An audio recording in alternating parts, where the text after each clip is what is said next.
Big box retail stores like Walmart and Home Depot have always been some of the most generous companies when it comes to giving money to corrupt politicians. They know how to do it, and that money's bought them a lot of political favors.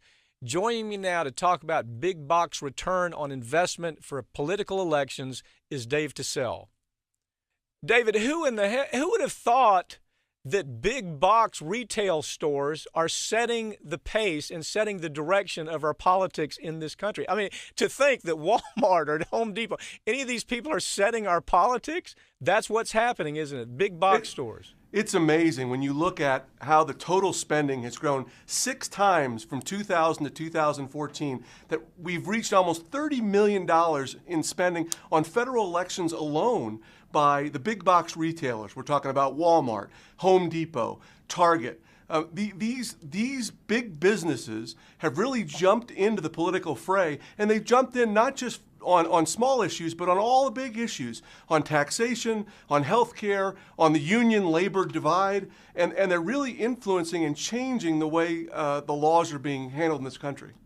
Well, okay, so how are they going? How does this work? I mean, how do you have a big box store take money and change our politics by buying their politicians? Do they do it directly? How does it all take place? Well, that's a great. Let's use Walmart as an example. And this past 2014, they've made $2.4 million in political donations, and they've spent an extra $12.5 million on lobbying the politicians.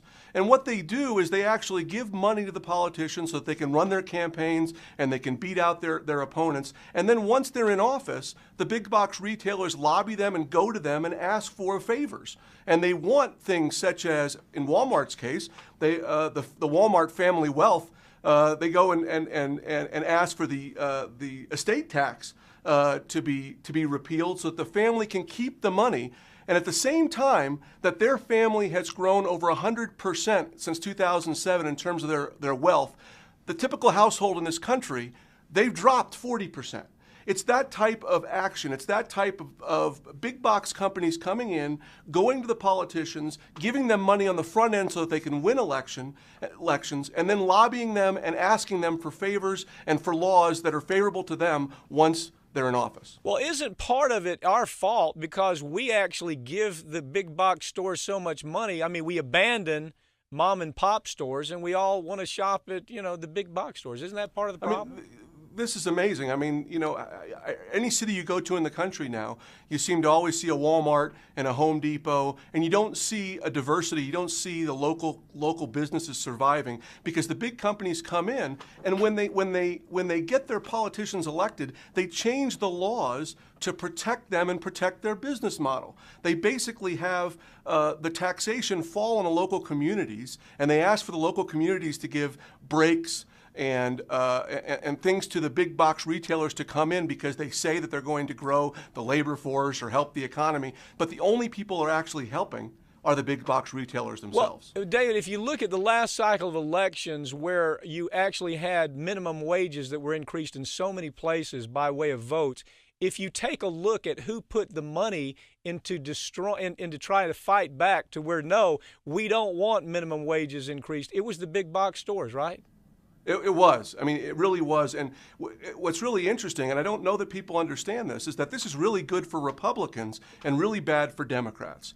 Because Walmart, for example, for every dollar that they spend on a Democratic politician in terms of contributions, they spend $2, twice as much, on Republican politicians and causes. And in fact, that goes up to 3 to 1 when you look at places like Lowe's and Target. And there's only one big box retailer that supports Democrats. It's Costco, and they've only spent $2 million over the past 15 years. Compare that to the $30 million being spent by the other big box retailers last year alone to influence these elections. Well, and one thing we've seen these big box stores do is go after any kind of labor rights. You handle the biggest labor cases there in Colorado and around the country. What kind of impact have the Walmarts and the Home Depots had on labor rights, union rights, for example? They've had a massive impact. I mean, there's been studies that have been done that have shown that since this influx, since this big additional push of money into politics, that whenever business has been up against labor on any of these issues, over 90% of the time, business is winning out. And laws that such as the minimum wage law that you talked about, that's very important. They're able to beat that back. Over 78% of the people, recent poll, 78% of the people. That's a pretty. We can't agree on anything in this country, and almost 78% of the people agree that we should at least pay people poverty level minimum wage so that people can at least live just above the poverty line. But only 40% of wealthy Americans actually feel that same way. And what's really bad about this is that the huge amounts of money that are being put in by the Walton family and the big box retailers are drowning out the voices of the majority in this country. And that's what's really scary. Well, one thing we see happening that we know now after allowing Walmart and all these big box stores to go overseas to India and China and have all the manufacturing done over there, we've seen the impact of the United States. We've seen that we've lost industry. Now we've become a service society. How do politicians react to that? Are they doing anything to say, if you go build plants over in India to produce widgets, then there's going to be a price to pay? Are we doing anything as a government to try to stop these big box stores from shipping all of our jobs out of?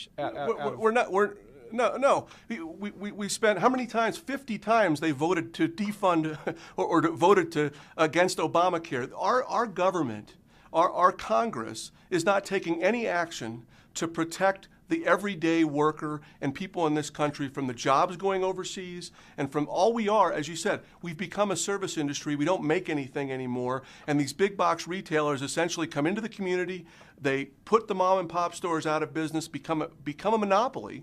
And then they don't even build or manufacture things here. They manufacture them overseas where they can do it cheaper and then sell it to our communities at a higher price. We went through this story several years ago with Saipan, where basically what you had is sweatshop labor, and then you had ALEC in the United States U.S. Chamber of Commerce saying, in effect, this is what they like to build here in the United States, is kind of sweatshop labor.